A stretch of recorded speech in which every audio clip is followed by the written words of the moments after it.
What happens when one of Hollywood's most intense actors gets cornered by a host who thinks he can break him down live on air? Today, we're diving into the explosive moment when Tom Hardy completely lost his cool during what was supposed to be a simple morning show appearance on Today with Craig Melvin.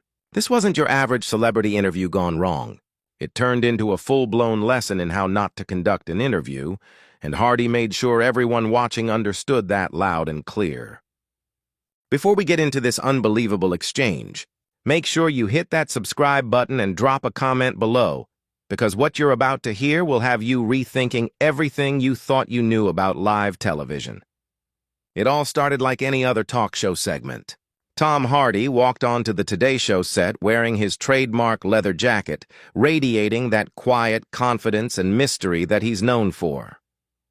Craig Melvin greeted him with that polished TV host smile, the kind that looks perfect on camera but doesn't quite reach the eyes. And Hardy seemed to sense something strange almost immediately. "Tom Hardy, welcome to Today," Melvin began, his tone bright and forced. "Great to have you here." "Thanks for having me," Hardy said, settling back in his chair with ease. His voice carried that deep, gravelly tone that made him perfect for roles like Bane and Venom.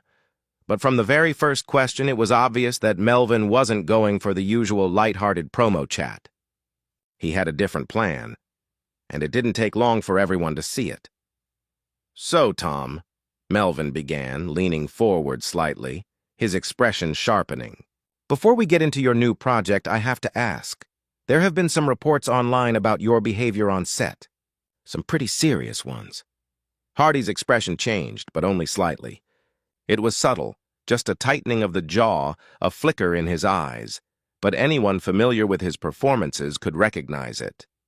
The intensity that had fueled his most iconic characters was suddenly directed at the man sitting across from him. "What allegations would those be, Craig?" he asked evenly, though the edge in his voice was unmistakable.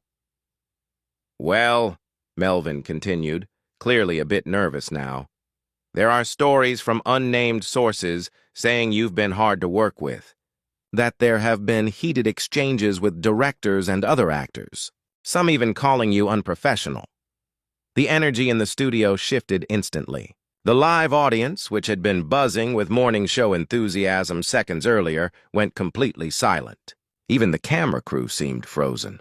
Hardy stared at Melvin for a long moment, the tension building with every passing second.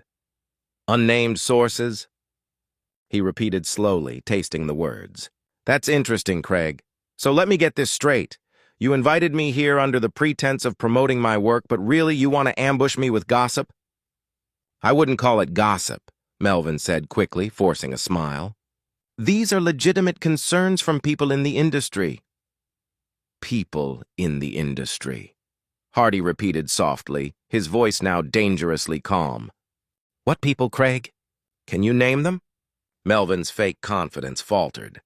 "Well, as I said, they're unnamed sources, so I can't—" "So you can't," Hardy interrupted, his British accent cutting sharply through the air. "You can't name them because they don't exist, or you can't name them because you promised to protect liars hiding behind anonymity." The tension was now thick enough to cut with a knife. Melvin tried to steer things back to safer ground, but Hardy wasn't giving him the chance. "You know what's funny, Craig?" Hardy said, his voice still calm but laced with quiet fury. "I've been acting for over 20 years. I've worked with some of the best filmmakers alive. Christopher Nolan, Ridley Scott, Leonardo DiCaprio, Christian Bale. Not one of them has ever said I'm difficult to work with." "Well, that might be true, but nothing," Hardy snapped, leaning forward. "You brought me here to discuss my craft, my work, and instead you've turned this into some kind of tabloid circus." Melvin looked rattled. His usual smooth composure was cracking in real time. "Tom, I think you're overreacting," he said finally. "This is just standard journalism. Asking the hard questions." Hardy gave a short, humorless laugh. "Standard journalism? Is that what we're calling it now? Throwing around rumors without proof? Hiding behind anonymous sources because you can't back up your claims?" Every camera was locked on Hardy now. His quiet anger was magnetic, terrifying yet fascinating to watch. "Look, Tom," Melvin said, shifting in his seat. I understand you're upset, but viewers have a right to know. Viewers deserve to know what? Hardy interrupted, his voice rising just slightly. That you're willing to smear someone's name for a few extra clicks? That you think it's okay to blindside your guests with unverified nonsense? Tom, maybe you should calm down, Melvin said, his voice taking on a patronizing tone. That was it. Those two words, calm down, ignited something in Hardy that everyone in the studio could feel. Calm down, Hardy repeated, his voice dropping to a near whisper, making it even more menacing. Did you just tell me to calm down after ambushing me on your show with lies? Melvin instantly knew he'd made a huge mistake. His color drained as Hardy slowly rose from his seat, not in anger, but with the deliberate control of someone who had hit his breaking point. You know what, Craig? Hardy said, standing tall and looking down at the host. Let me explain something about professionalism since you seem confused. Real journalists do their research. They verify facts. They don't trick guests into interviews just to blindside them on live television. Tom, please, sit down. No, Hardy said firmly, cutting him off. I'm done playing along. You want to talk about being difficult to work with? Fine, I'll show you difficult. The studio was dead silent. Some people in the audience had their phones out, others just sat frozen. The cameramen knew they were filming a moment that would go down in TV history. I'll tell you what's really interesting, Craig, Hardy continued, pacing slightly. If someone like Nolan or Ridley Scott called me difficult, I'd listen. But when a morning show host who's probably never been on a film set decides he's going to lecture me about professionalism, that's where I draw the line. Tom, I never said I was lecturing you, Melvin stammered. Didn't you? Hardy turned on him sharply. Because that's exactly what it sounded like. Tell me, Craig, how many films have you made? How many characters have you lived and breathed? How many times have you reshaped your entire body and mind for a role? Melvin's silence said it all. That's what I thought, Hardy said, voice calm again but cutting. So maybe, just maybe, you should stick to weather reports and fluff pieces and leave the real work to people who actually know what they're doing. Melvin looked completely defeated now, sweat beading on his forehead. Tom, I think this has all been a big misunderstanding. A misunderstanding? Hardy gave a bitter laugh. The only misunderstanding is that you thought you could make a name for yourself by trying to humiliate me. You thought I'd lose control and give you a viral clip. Congratulations, Craig. You got your viral moment. It just didn't go the way you planned. Melvin said nothing. Hardy leaned closer. You were never interested in the truth. You were chasing attention. That's not journalism. That's manipulation. By now, Hardy had the full attention of everyone watching, both in the studio and soon across the internet. You know the saddest part? Hardy continued, his voice softening slightly. I came here excited to talk about my work, about the art, the craft, the dedication it takes. And you turned it into a hit job. For ratings. Tom, maybe we can start over. Start over? Hardy said, incredulous.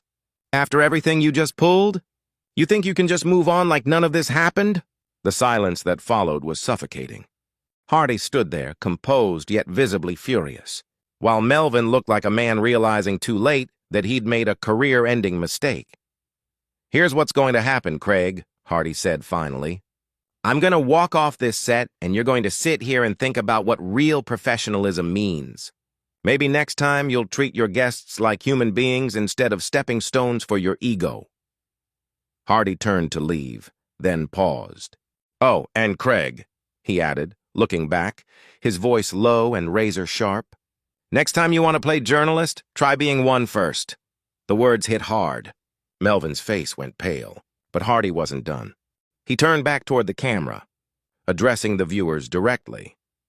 Ladies and gentlemen, he said, his tone steady and deliberate, what you just saw is what happens when someone in the media thinks they can build themselves up by tearing others down.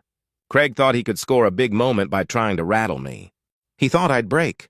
Instead, he exposed himself. Melvin tried to interject, but Hardy didn't even look at him. This is the problem with modern media, he continued. They don't want truth anymore. They want clicks, drama, anything that gets attention, and they don't care who they hurt in the process. The control room was probably in chaos, but the cameras kept rolling. No one dared cut away. Craig invited me here to talk about my work, Hardy said. But what he really wanted was a meltdown he could turn into headlines. Well, congratulations, Craig.